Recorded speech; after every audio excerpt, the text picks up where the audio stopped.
তাদের ব্যাপার। বাট এই যে একবার পুলিশের কাছ থেকে চলে যাওয়া সিবিআই এর কাছে, আবার সিবিআই পুলিশের কাছে চলে এলো, তারপর আবার এনাদের সুবিধা মতো আর একটা এফআইআর হচ্ছে, আবার পুলিশ করছে, এটা পরিষ্কার একটা রাজনৈতিক ন্যারেটিভ তারা যেটা তৈরি করেছিলেন রাজনৈতিক টার্গেট করে। তাই নির্মল ঘোষ যদি দোষ করে থাকেন 100% শাস্তি হবে। নির্মল ঘোষ যদি দোষ করে থাকেন সিবিআই এতদিন অ্যারেস্ট করেনি কেন?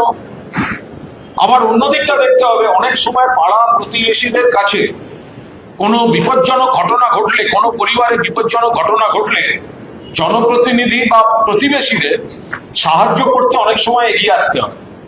এখন সেই সাহায্য করার পরিণামে যদি পরে সেটা অপবাদ, কলঙ্ক, অপরাধ হয়ে ফিরে আসে, তো তাহলে তো লোকে এবার পাড়া প্রতিবেশীকে সাহায্য করার আগে দুবার ভেবে দেখবেন। আমি নির্মল ঘোষকে কোনো সাপোর্ট করবো না। যদি প্রথমেই সিবিআই আসার পর সিবিআই অ্যারেস্ট করে নিত, তথ্য প্রমাণ থাকতো, তাহলে একরকম হতো। সিবিআই এতদিনে অ্যারেস্ট করেনি, এখন বিজেপির রাজনৈতিক ন্যারেটিভকে এস্টাবলিশ করার জন্য পুলিশকে ব্যবহার করা হচ্ছে। এবার বাকিটা নির্মল ঘোষ বা তার আইনজীবীরা বলবেন, কিছু আমি এর মধ্যে বলবো না। বীরপুরে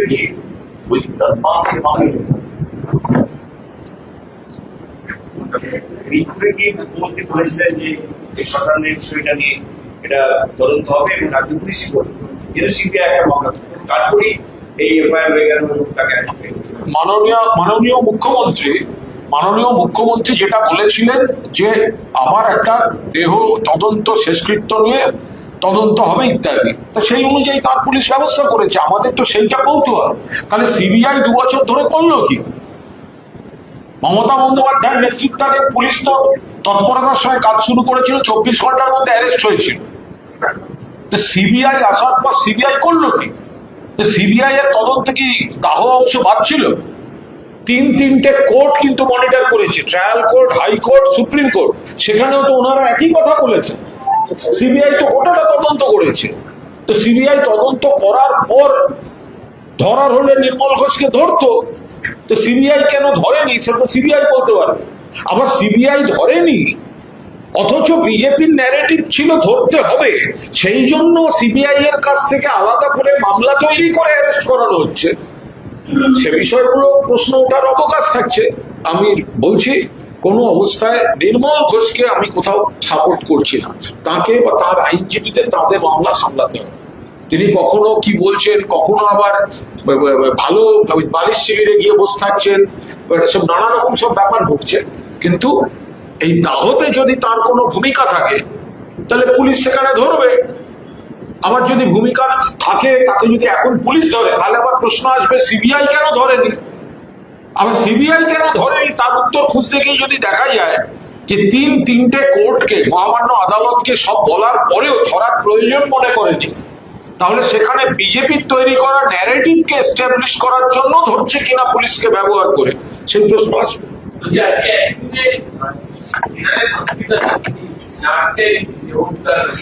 রহস্য মৃত্যু, অস্বাভাবিক মৃত্যু এনআরএস হাসপাতালে এক নার্সের অস্বাভাবিক মৃত্যুর খবর এসছে। তবে এটা পুলিশ প্রশাসন নিশ্চয়ই তদন্ত করছেন। আমরা বিস্তারিত খোঁজ খবর নিচ্ছি। আমরা মৃত্যু নিয়ে কোনো রকম কোনো রাজনীতি করতে চাই না, যেটা অভয়ার যে সামাজিক বিকৃত এক পশ্চাৎকে তার জন্য একটা কলঙ্কজনক ঘটনা ঘটে গেছিল, সেটা নিয়ে কয়েকজন রাজনীতি করে গেলেন।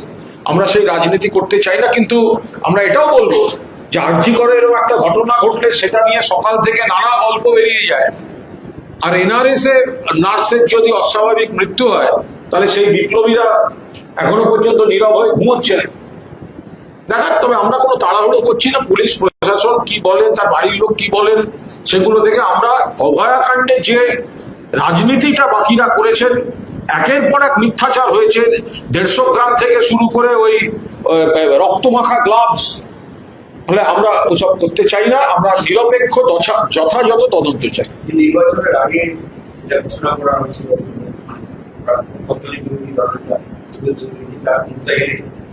দক্ষিণ পান্ডা যারা পাচ্ছেন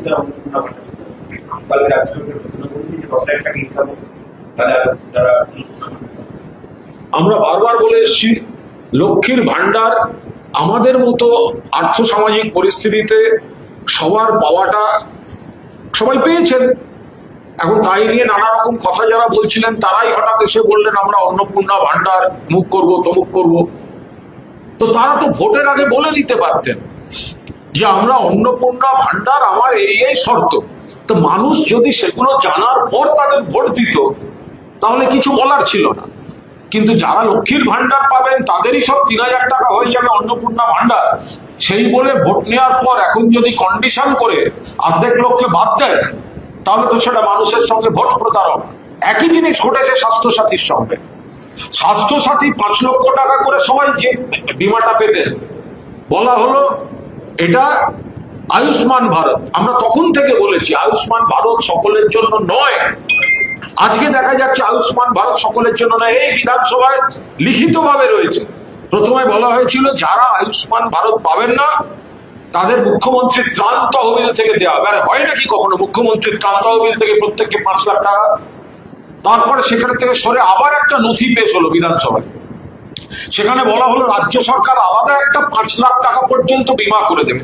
আরে ভাই, সেটাই তো স্বাস্থ্যসাথী ছিল, তাহলে নতুন করার দরকার কি? অর্থাৎ এই অন্নপূর্ণা ভান্ডার বলুন বা আয়ুষ্মান ভারত, প্রথমে ভোটের আগে মানুষকে সবাই পাবে বলে ভোটটা নেওয়ার পর, ভোটের পর এখন যদি কন্ডিশন অ্যাপ্লিকেবল হয় তাহলে সেটা মানুষের সঙ্গে প্রতারণা।